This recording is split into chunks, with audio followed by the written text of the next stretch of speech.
यादेव सर्वभूतेषु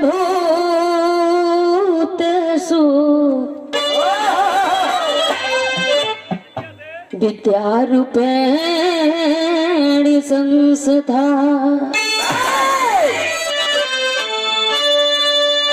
नमो तस्मै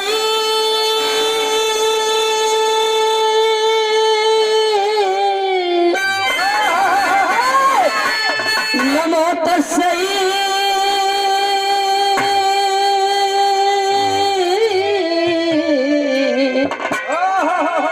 नमो तस्मै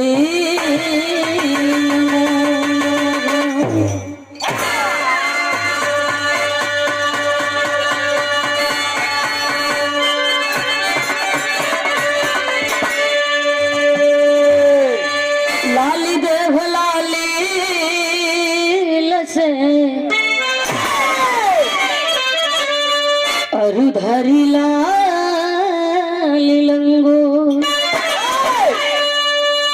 वज्री देह दाना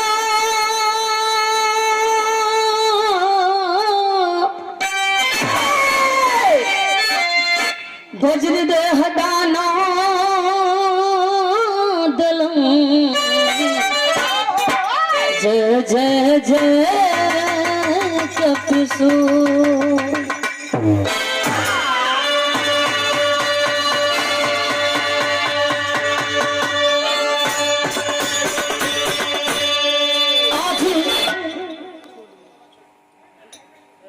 बड़ी ही सौभाग्य है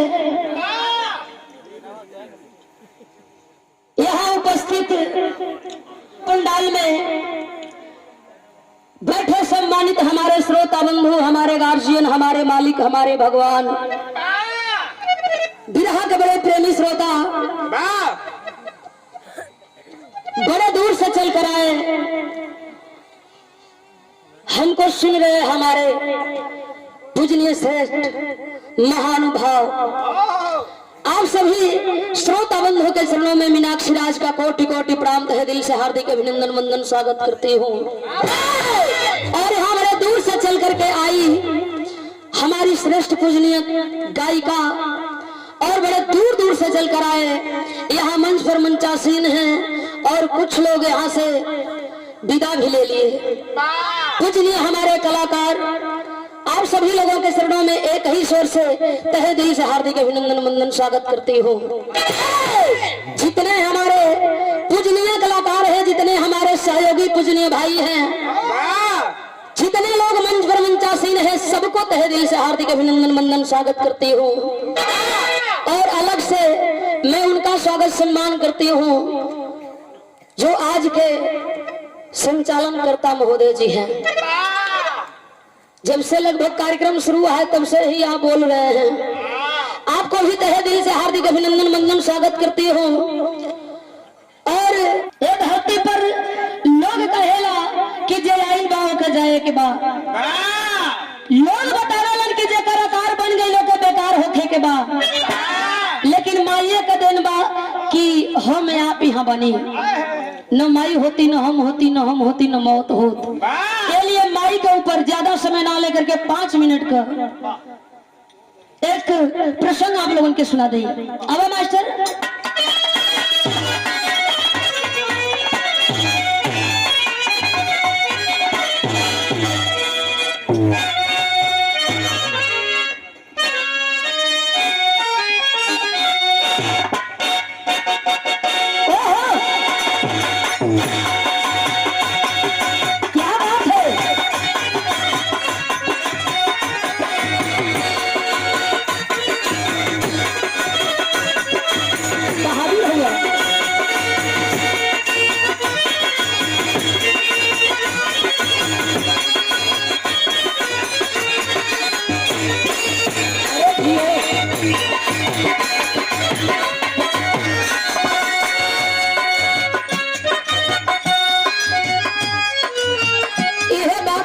सबकी बदे बा, इलाई हमारी बदे भी बा, जेकर जन्म बा तो कैसे बा काहे बा।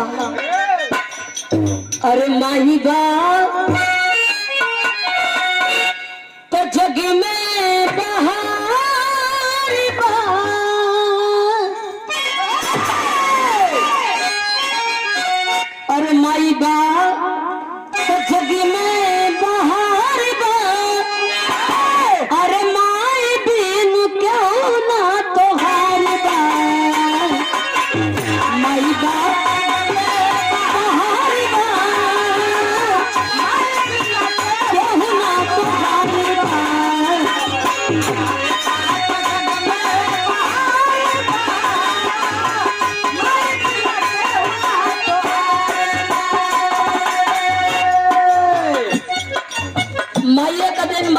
सबके पहचान मिलत बा, नाम मिलत बा, सम्मान मिलत बा, माइये के दिन बा। अगर माई न होती तो शायद ये सम्मान हमारे नसीब में न हो, न हम होती न सम्मान हो। कार्यक्रम का शुरुआत।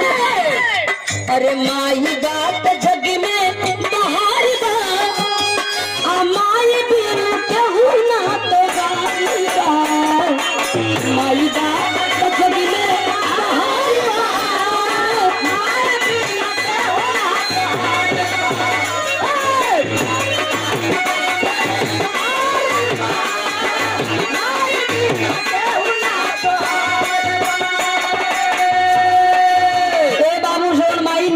हमके आपके पेट में लेके ढोले तो माई के बदला में हम आप का दिहल जला कुछ नहीं। ये लिए एक लाइन और कहे के पड़ल। अरे 9 महीने ढोली के पेट में का दिले बनी आप चाहे हम। अरे काहे बनाई के तू भेट में,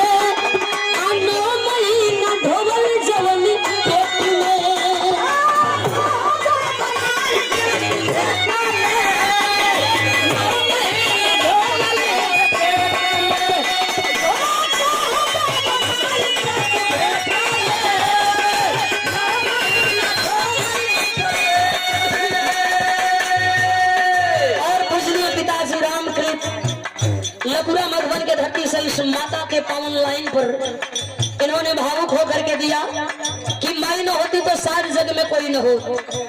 पूजनीय पिताजी के शरणों में कोटि कोटि प्रणाम करती हूँ, सकल पंच के नमस्ते सलाम बा, कोटि कोटि प्रणाम करती हूँ।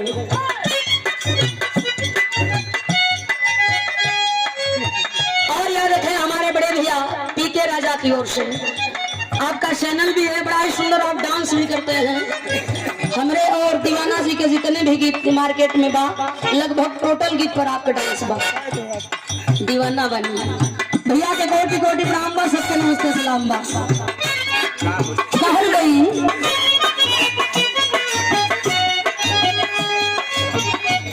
अरे बनाई के तू भेट में,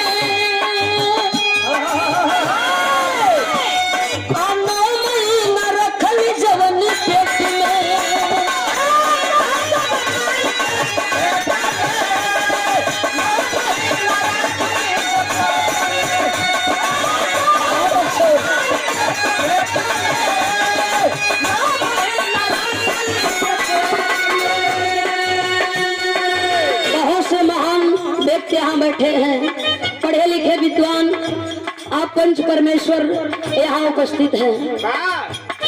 1 किलो के अगर वजन बांध दिया जाए कोई मर्दाना के पेट पर, 5 दिन कहा जाओ कि एक ढोले के बाद तो धरती पर कोई ऐसा नहीं बजे के ढोले। लेकिन माई 9 महीना 2.5 किलो 3 किलो 6 किलो के ओ लाल के चाहे बिटिया के ढोवेली। यही लिए कहल गई उतरी न ऐसने उधार बा,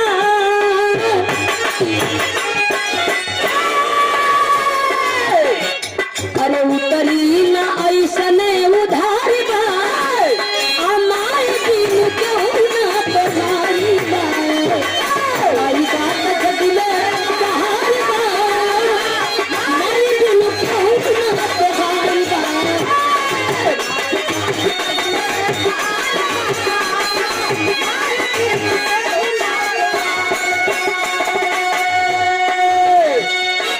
जहिया बिछौना भीज गई हुई तब माई अपना बेटवा के लाल के उठा ले हुई हो। जहर सुखल हुई वो हर लाल के सुतौले हुई, लेकिन जहर भीजल हुई वो हर माई सुतल हुई। अब का जमाना बड़ा एडवांस हो गई बा मास्टर, एक घड़ी का माई भीजत नहीं थी, हबीज पहरा होता रही। हाँ दिन भर में 4 को हो जाता है, कौन हमके कमाई के बाद। लेकिन तब का माई हर चीज से प्यार कर, खाली बेटा से नहीं, हर चीज बेटा का प्यारा होखे। ये लिए कहल गई।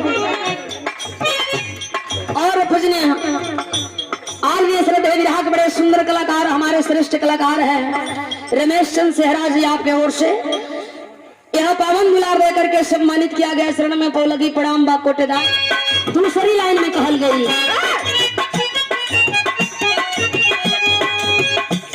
अरे भेवला बिछवन तो उठवली,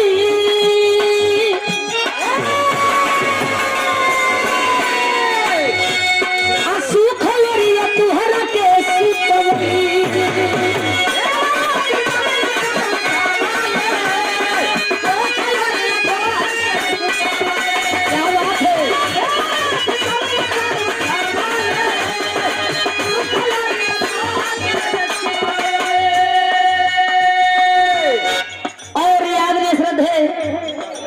हंसराज भर मास्टर साहब की ओर से,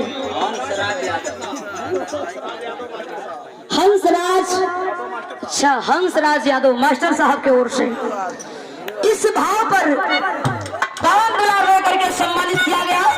मास्टर जी के चरणों में कोटि कोटि प्रणाम करते हैं, सकल पंच के नमस्ते सलाम बा, आशीर्वाद की कामना है।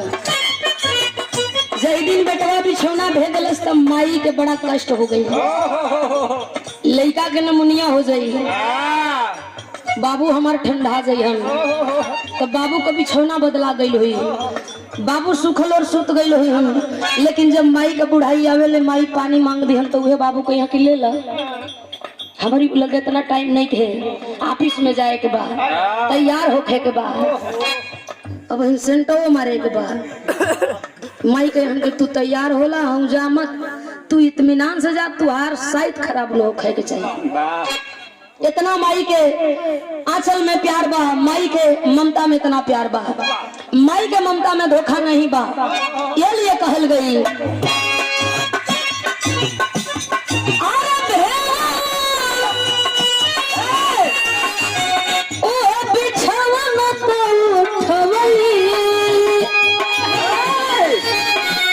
अरे सुखल रिया तुहरा के सुतवली,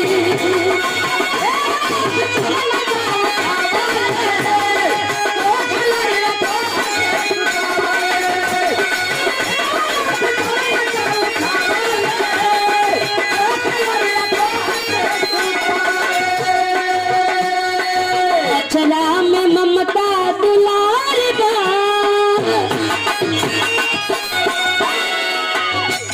अरे अचरा में ममता अपार बा, अमाई बिनु केहू ना तोहार बा, आई बात सजने तोहार बा, माई बिनु केहू ना तोहार बा।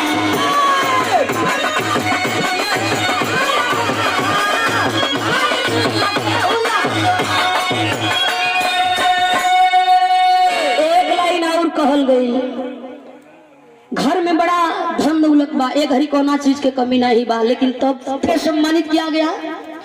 आदरणीय महोदय जी बिरहा के बड़े सुंदर कलाकार हैं रमेश चंद्र सेहरा जी, और हमारे पूजनीय बड़े भैया जवाहर फिल्म्स के आप प्रोप्राइटर साहब, डायरेक्टर साहब कमलेश यादव और जितेंद्र कुमार वर्मा जी, दोनों भाइयों का बड़ा ही सहयोग रहा करता है हर कलाकारों के ऊपर। चूंकि जैसन सिकवा आप लोगों के सुने के मिलल हमारे साथ है नहीं थे भइल तो हम न कहो, बड़ा जल्दी है चूंकि हम जाके वहां से अली और भैया से बड़ा ही मान सम्मान मिलल तो हम झूठ न बोलब। कहल गई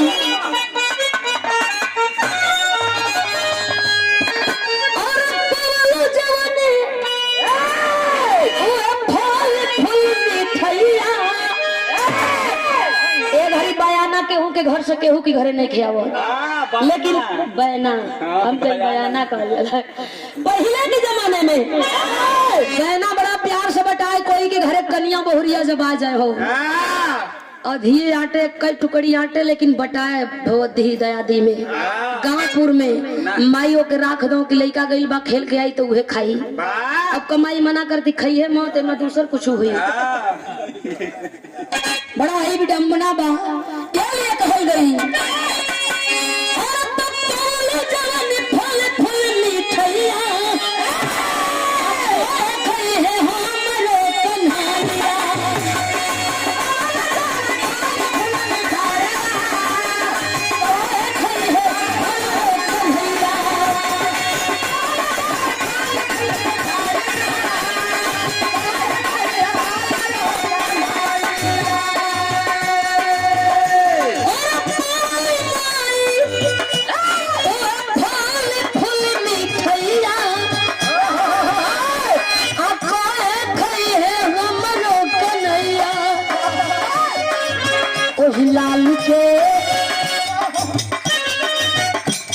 ओही लाल के आहार में आहार बा, लाल के आहार में आहार बा, अरे कोई बिनु केहू ना तोहार बा, अनु का पसंद में बहार बा।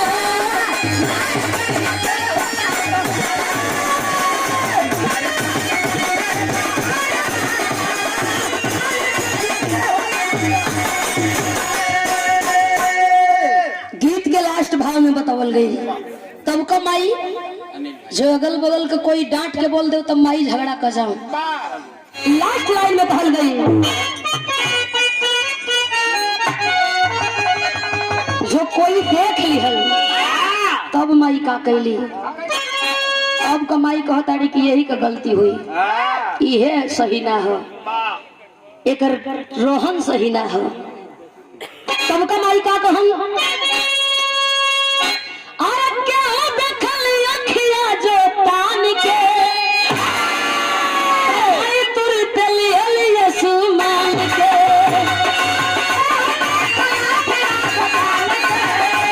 अरे माई तुरंत लिया सुमान के,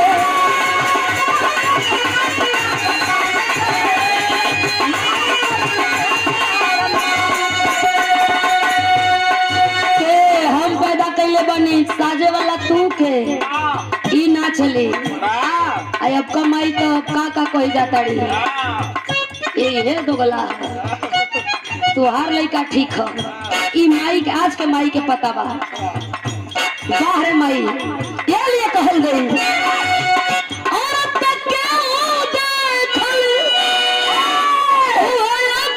जो तान के माई तुरंत लिया सुमान के,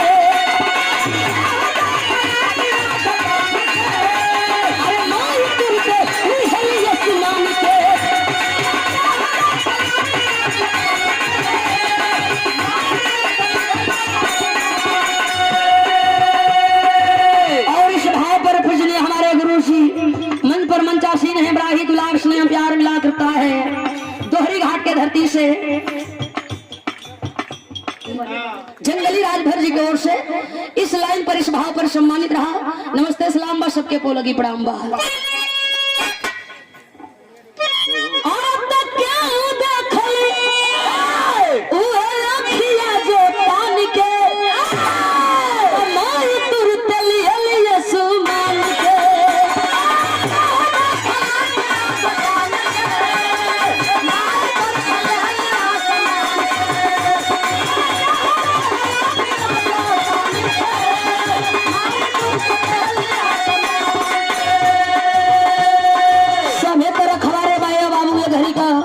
नया नवेली दुल्हन भी बड़ा निमने देख रेख करो ताड़ी, यही लिए लास्ट भाव में कहल गई ना कोई रखवार बा।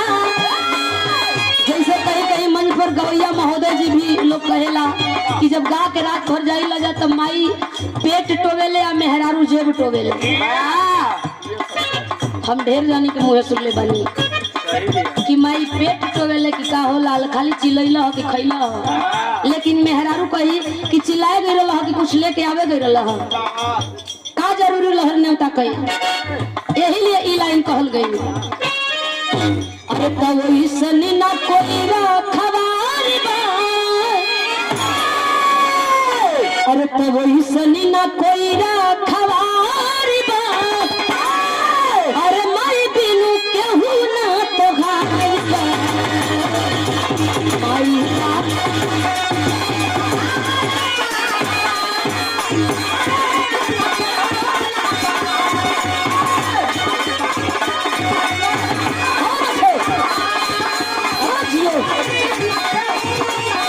तोहारी बा।